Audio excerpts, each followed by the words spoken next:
Rayon Sport isaro ry'Inyanza n'ikipe kirangirira Rwanda no gutsinda nitwa Gikundiro cya Ndabere umuvandimwe wa Rubanda niba mugira ngo twongeye kubasaba inshuti bakunzi ba Rayon Yacu TV nkuko bisanzwe rero kuri Rayon Yacu TV tubageza amakuru menshi atandukanye abakomeza kugenda avugwa mu ikipe ya Rayon Sport. Mu ikipe ya Rayon Sport hakomeje kugenda havugwa amakuru menshi atandukanye. Umukinnyi bita Mbirizi Eric yishimiye kuba agiye kuba ari mu muryango umwe na mushikiwe waje gusinyishwa n'ikipe ya Rayon Sport Women Football Club. Turakomeza kandi kugenda turebera hamwe ibyo abamanager bamaze guhagurutswa kugira ngo bashakire Rayon Sport rutayizamu nyuma y'uko ikipe ya Rayon Sport ibonye yuko mu kwa mbere igomba kongeramo rutayizamu ngo kandi uri ku rwego rwo hejuru. Uyu kandi ngakaza bari rutayizamu ufite izina usanzwe rwose ari rutayizamu azwi. Si ibyo gusa, turakomeza kugenda turebera hamwe n'andi makuru akomeje kugenda avugwa muri ikipe ya Rayon Sport. Turaca mu ikipe ya Rayon Sport muri rusange tureba hamwe iby'imikino ya shampiyona n'ibindi byose biri kuvuga muri ikipe ya Rayon Sport. Icyo wasabwa we no gukora subscribe ukareba hejuru ahantu hari akazogira ugakandaho kugira ngo uko dushyize ikiganiro ujye ubasha kugikurikirana mu bambere.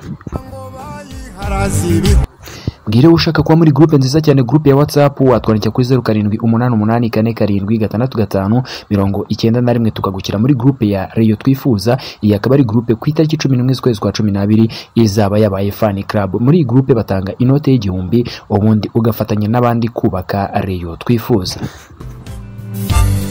Hari na fan club ijwi ry'abarosiniya no yafunguye imiryango kugira ngo ifuza kuyiganamo wese abe rwose yayiganamo kwinjiramo. Nabwo uranyandikira kuri iyo nimero ubundi dufatikanye n'abandi. Ni fan club y'ubukombe imaze imyaka 6 ishyigikira equipe ya Rayon Sport. Kuri ubu rero yafunguye imiryango ku muntu wese wifuza gufatanya n'iri ijwi ry'abarosiniya.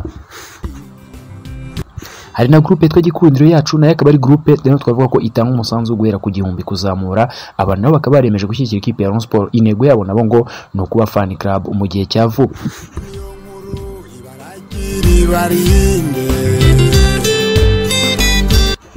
Yareka tugaruke rero turebera hamwe amakuru akomeza kugenda avugwa mu ikipe ya Rayon Sport. Ariko kandi reka tubanze dushimira abantu bakomeza kugenda batwereka ko turi kumwe 5 kuri 5 batanga ibitekerezo byabo. Barimo witwa Shaibaro, Ernest Nzaramba n'abandi mugiye mutandukanye nk'abamuzungu no n'abandi bavandimwe twakomeje kugenda dusoma ibitekerezo byabo mu kiganiro cyacu rwose tubabwira ngo murabe ingenzi hano kuri Rayon Yacu TV rwose. Reka twongere tubacemo gakeya rwose abantu mukomeza kugenda mutwereka ko turi kumwe.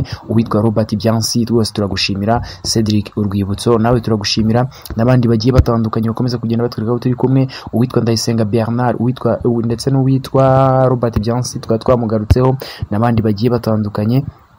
Mwese mukomeze kugenda mugubwa neza. Ubwo ntago twakwibagirwa Joas Ndabarinze, ntago twakwibagirwa Uwizeye Jean Bosco, ntago twakwibagirwa n'abandi batandukanye bari Rubavu Nibizi Isaac na Emerance kuri Great Media n'abandi bagiye batandukanye nka Kofi i Nairobi. Mwese mukomeze kugenda mugubwa neza. Uwitwa Naranda, mwese mukomeze kugenda mugubwa neza. Kuri Rayon Yacu TV turabazirikana kandi rwose dushima ibitekerezo byanyu mukomeza kugenda muduha hano kuri Rayon Yacu TV. Reka tugaruke turebera hamwe amakuru akomeza kugenda avugwa muri ikipe ya Rayon Sport. Amakuru avugwamo ni menshi. Nahoze mbona undi muvandimwe ukomeza kugenda umbwira ati Modric ukomeze kugenda uca mu bitekerezo avuga ati dukorere ubusesenguzi kuri iyi mikino ya shampiyona ekipe ya Rayon Sport imaze gukina. Ati twumve uko ikipe yacu muri rusange ihagaze. Reka mpera aho ngaho rero nkubwira ko ekipe ya Rayon Sport kuri ubu imaze gukina imikino 5. Ni ekipe ya Rayon Sport imaze kwinjiza ibitego 11, imaze kwinjizwa ibitego 3 muri rusange. Urumva ko byibuze ubusatirizi bw'ikipe ya Rayon Sport kuri buri match bubasha gutsinda byibuze ibitego 2. Yewe ekipe ya Rayon Sport byumvikane ko ubusatirizi bwayo ntago twavuga ko bujegajega cyane, nubwo nyine abenshi bakomeza kugenda bavuga ati rwose ni ekipe ikeneye ba rutayizamu kuko ba rutayizamu ikipe ya Rayon Sport ifite. Barakomeza kugenda batubeshya bagaruka kuwitwa Esenu, uwitwa Kamara ndetse n'uwitwa Abaka Traore ndetse na mugenzi wabo Rudasingwa Prince. Kuri ubu rero ni ekipe ya Rayon Sport twavuga ko imaze nyine gutsinda ibitego 11 ikinjizwa ibitego 3. Ni ekipe ya Rayon Sport izigamye ibitego 8. Akaba ari ekipe ya Rayon Sport rero ibyo bitego twavuga ko 3 muri byo byatsinzwe n'uwitwa Willy Esson Onana. Uyu nguyu yaje gutsinda ibitego 3 harimo ibyatsinze kuri Marine murabyibuka, ndetse n'ikindi gitego uyu mugabo yaje gutsinda ekipe ya Polisi. Hari Osaruwe umaze gutsinda igitego 1 abenshi murakibuka igitego aheruka gutsinda ekipe ya Espoir. Uwitwa Mbirizi Eric amaze gutsinda ibitego 2. Hari igitego uyu Mbirizi yatsinze yatsinze ekipe ya Marine, kandi uyu Mbirizi n'ikindi gitego yaje gutsinda ekipe niba nibuka neza ni ekipe ya Rwamagana City. Hari kandi na Junior Mucyo, uyu nawe amaze gutsinda ibitego 2, n'uwitwa Musa Esenu nawe umaze gutsinda ibitego 2 muri rusange. N'uwitwa Paul Were akaba amaze gutsinda igitego kimwe, akaba abo ngabo akaba ari bo bamaze gutsinda ibitego 11 ekipe ya Rayon Sport imaze gutsinda. Na ekipe ya Rayon Sport kandi twavuga ko abakinnyi bamaze gukina iminota myinshi kuri ubu, uza kwisonga ni kapiteni wayo ukuri ubu ngubu akaba ari Ndizeye Samuel, kuko amaze gukina imikino yose. Umukino yasibye twavuga ko ari umukino utari ufite icyuvuza cyane, uko ari mu gikombe cya Made in Rwanda finali ikipe ya Rayon Sport yaje gukinamo n'ikipe ya Kiyovu Sport, akaba ari umukino uyu mukinnyi bita Ndizeye Samuel yaje gusiba. Ni mu gihe kandi harimo abandi bakinnyi bagiye bakina indi minota myinshi rwose, nk'umuntu bita Mucyo Junior Didier nawe yaje gukina imikino myinshi, uretse umukino ikipe ya Rayon Sport yaje gukinamo n'ikipe ya Espoir uherutse nibwo yaje kwinjira mu gice cya kabiri, ariko indi mikino uyu ni umukinnyi wakomeje kugenda akina imikino rwose yindi yagiye ibanziriza iyi nguyu. Hari kandi na Ndekwe Flex nawe waje kubanza hanze, ariko ku mukino n'umukino nanone uherutse ikipe ya Rayon Sport iheruka gukinamo n'ikipe ya Rwamagana City, uyu Ndekwe Flex yaje kubanza hanze nyuma aza kujya amasimbuye, ariko n'indi mikino twavuga ko yakomeje kugenda yikina. Gusa muri rusange uwitwa Junior ndetse n'umukinnyi bita Ndizeye Samuel niwe bamaze gukina iminota myinshi muri iyi kipe ya Rayon Sport. Twavuga ko rwose ari abakinnyi, twavuga ko ari abakinnyi ngenderwaho muri iyi kipe ya Rayon Sport. Umufana w'umwaka rwa Rutabura, Rayon ni wowe nkunda n'ikimenyimenyi. Ya umukinnyi mpuzamahanga w'umurundi uyu nguyu akaba ari Mbirizi Eric, akaba akomeje kugenda yishimira ko ekipe ya Rayon Sport kuri ubu ngubu yasinyishije mushiki we, ni umukobwa wasinyishijwe ku munsi w'ejo, akaba aje mu ikipe ya Rayon Sport gufatikanya n'abandi. Murabizi ko ikipe ya Rayon Sport yasinyishije n'abandi bakinnyi bagiye batandukanye. Iyi ni Rayon Sport Women Football Club, akaba yaragiye isinyisha abandi bakinnyi bagiye batandukanye nk'uwitwa Imanizabayo France, uyu nguyu akaba ari umwataka ekipe ya Rayon Sport yakuye mu ikipe ya AS Kigali. Uyu nguyu twavuga ko ari umwe mu ikipe ya AS Kigali yagenderagaho kuri ubu ngubu, akaba ari mu ikipe ya Rayon Sport Women Football Club. Ebana akaba ari ibintu byiza cyane rero, ekipe ikaba izatangira n'imbaraga mu cyiciro cya kabiri, mbese nk'uko bigaragara nta gutinda mu cyiciro cya kabiri, ni ukugerayo ihita izamuka mu cyiciro cya mbere bitewe n'uburyo ekipe iri kugura. Ndamye ko niyo washyira mu cyiciro cya mbere iyi kipe umuriro wazaka yazatwara ibikombe, ikaba izahangana n'ikipe ya PRFC nayo izaba iri mu cyiciro cya kabiri. Byumvikane ko icyiciro cya kabiri gishobora kuzajya gikomeye kurenza icyiciro cya mbere, kubera ko icyiciro cya kabiri nicyo kirimo amazina akanganye cyangwa se amazina akakaye. N'ikipe ya Rayon Sport kandi yaje gusinyisha undi mukinnyi yakuye mu ikipe bita Mata United, Mata Women Football Club yo mu gihugu cya Kenya. Uyu nguyu akaba ari umukinnyi bita Judith Otieno Ochienge. Uyu nguyu rero akaba ari umukinnyi waje nawe mu ikipe ya Rayon Sport. Byumvikane ko n'abakinnyi babiri baje mu ikipe ya Rayon Sport. Aha ngaha rero ekipe ya Rayon Sport ntabwo yahagarikiye aho ngaho, byumvikane abo n'abanyamahanga babiri maze gusinyisha. Uyu nguyu Judith Ochienge akaba ari umunyamahanga, kongeraho n'uyu mushiki wa Mbirizi nawe uzakina nk'umunyamahanga, akaba yitwa Nzahabonayo Nema, akaba ari mushiki wa Mbirizi nyine nawe ukomeje kuba ari mu ikipe ya Rayon Sport cyangwa se ekipe ya Rayon Sport Women Football Club yasinyishije ku munsi w'ejo. Ni ibyishimo rero kuri Mbirizi Eric kuba abashije kuba mu muryango umwe na mushiki we. Byumvikane ko kuba afite umuntu byibuze ashobora kuganira nawe, afite umuvandimwe we i Kigali, kandi noneho bahuje umuryango bose bakaba bari mu ibara ry'ubururu n'umweru, bose bakaba bari mu ikipe ya Rayon Sport, akaba ari ibintu byo kwishimira, akaba ari ibintu twavuga ko rwose byakomeje kugenda bikora ku musore Mbirizi Eric agaragaza ibyishimo. Bigaragare ko rwose ekipe ya Rayon Sport ikomeje kugenda iba umuryango ihuza kandi imiryango nk'uko bikomeza kugenda bigaragara. Uyu mukinnyi rero nawe akaba yaraje mu ikipe ya Rayon Sport, aje gutanga umusada we kugira ngo ekipe ya Rayon Sport y'abadamu ikomeze ihatane kandi izamuke mu cyiciro cya mbere. Aha ngaha dushobora kuzabona umwaka utaha icyiciro cya mbere cy'abana n'abategarugori ari shampiyona ikomeye cyane, kubera yuko ubu ngubu bakinaga ariko ubona ko ari ibintu bimeze nko kwishimisha, ariko kuri ubu ngubu haza barimo guhangana gukomeye cyane. Na ekipe ya Kigali yegukanye ibikombe byinshi, igiye guhangana n'andi makipe yaje yewe amwe anayisenya, dore ko ikipe ya PRFC yatwaye kimwe cya kabiri cy'abakinnyi bose b'ikipe ya AS Kigali ibarundurira muri PRFC. Kuri ubu ngubu rero n'ikipe ya Rayon Sport ikaba yakuyemo rutayizamu uko twakomeje kugenda tubigarukaho, Imanizabayo France. Akaba rero byumvikane ko ekipe ya AS Kigali izaba ifite akazi katoroshye bitewe n'abakeba izaba ifite bayirusha imbaraga.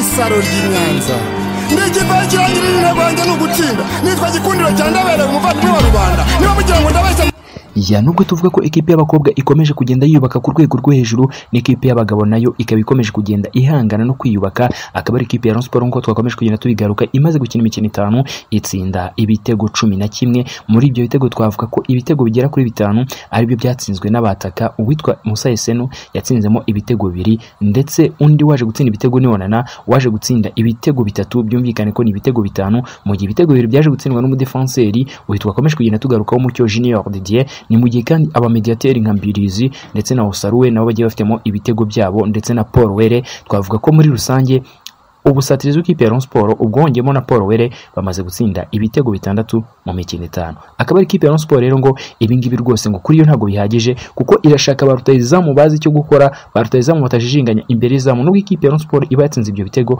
ariko iba yabishije ibitego byinshi cyane, kuko iba yagiriye mu buryo bwinshi bwo gutsinda. Niyo mpamvu ikipe ya Rayon Sport ngo yagize gutya ihagurutsa aba manager bagiye batandukanye, yaba bari mu Rwanda no hanze yabo yarwo, iti turashaka rutayizamu uzwi, rutayizamu ufite izina, rutayizamu bibaye byiza bari rutayizamu ukina muri aka karere usanzwe amenyereye gukina. Ati rero turamutse tubonye uwo rutayizamu akaje kudufasha muri uyu mwaka w'imikino, ati byaba ari amata yabyaye amavuta. Niko rero ikipe ya Rayon Sport ikomeza kugenda bitangaza. Akaba ari ikipe yakomeje kugenda igaragaza ko yifuza abarutayizamu batandukanye. Uwitwa Peter yakomeje kugenda yifuza mu ikipe yo Musanze, ariko biza kurangira none bamuvuyeho ngo bitewe nuko ngo ari umukinnyi basanze ashobora kuba yarazahajwe n'imvune, baza gufata icyemezo cyo kuba bamureka. Kuri ubu ngubu rero undi bakomeje kugenda baganiza ni uwitwa Abakar Jibrine. Uyu nguyu ashobora kwiyongeramo dore ikipe ya Rayon Sport ifite imyanya 2. Uyu Jibril Abakar akaba afite ubushobozi bwo gukina ku 10, byumvikane ko akina ku mwanya umwe n'umukinnyi bita Ndekwe Flex. Byumvikane ko rero uyu nawe ashobora kwiyongeramo, ni mu gihe yaza Mediane, ubwo byumvikane ko Mediane yaba ari abanyamahanga gusa. Uwitwa Osaruwe kuri 6, Mbirizi ku 8, ndetse n'uyu Jibrine ku 10. Byumvikane ko rero yaba ari Mediane y'abanyamahanga, ukongeraho ubw'impande rumwe rucaho Paul Were, urundi rugacaho Willy Esson Onana. Ubwo twazareba hagati y'abangaba uwazicara, kubera ko ikipe ya Rayon Sport ikeneye umwataka wo ku rwego rwo hejuru uzaza akaba ari we uri ku icyenda ry'ikipe ya Rayon Sport. Akaba ari ikipe rero ikomeje kugenda ikora uko ishoboye kose kugira ngo ikomeze kugenda yiyubaka. Kuri ubu ngubu rero ikaba yaragize gutya ngo ihagurutsa abafana bayo bimena, iti turashaka rutayizamu. Baricara barumvikana bati rero igisigaye ni ukwegera aba manager batandukanye tugareba uburyo batuzanira ba rutayizamu batyaye. Kuri ubu ngubu ariko ukomeje kugenda ngo ashyirwa mu majwi ni rutayizamu ukomoka mu gihugu cya Uganda. Kuri ubu ngubu rwose utarashyirwa ahagaragara, ariko ngo ni ikipe ya Rayon Sport ikomeje kugenda ihiga rutayizamu wo ku rwego rwo hejuru uzaza gufasha ikipe ya Rayon Sport gukomeza kugenda ihatanira ibikombe bya shampiyona ndetse n'igikombe cy'amahoro, ngo kuko ni intego bihaye ko uyu mwaka w'imikino byanze bikunze ikipe ya Rayon Sport igomba gutwara ibikombe.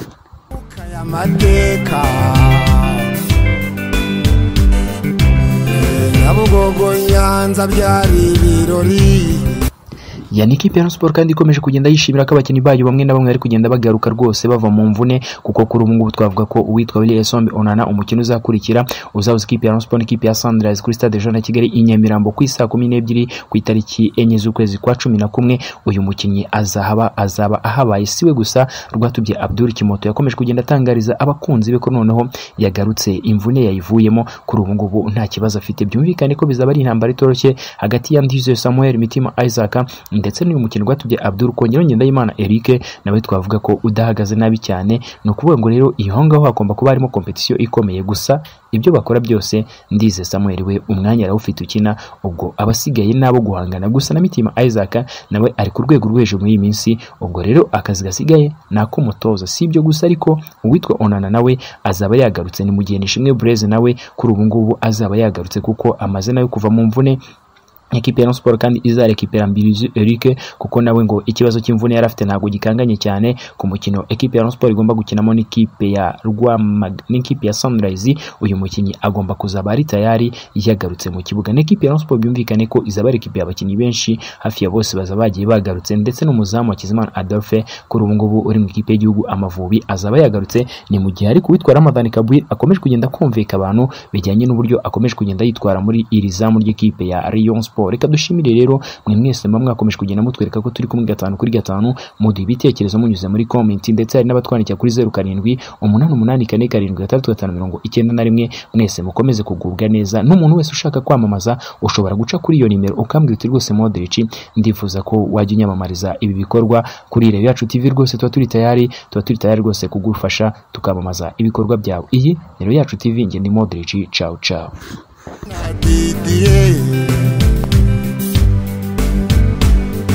Umudiho w'inshundura mu buduhozemo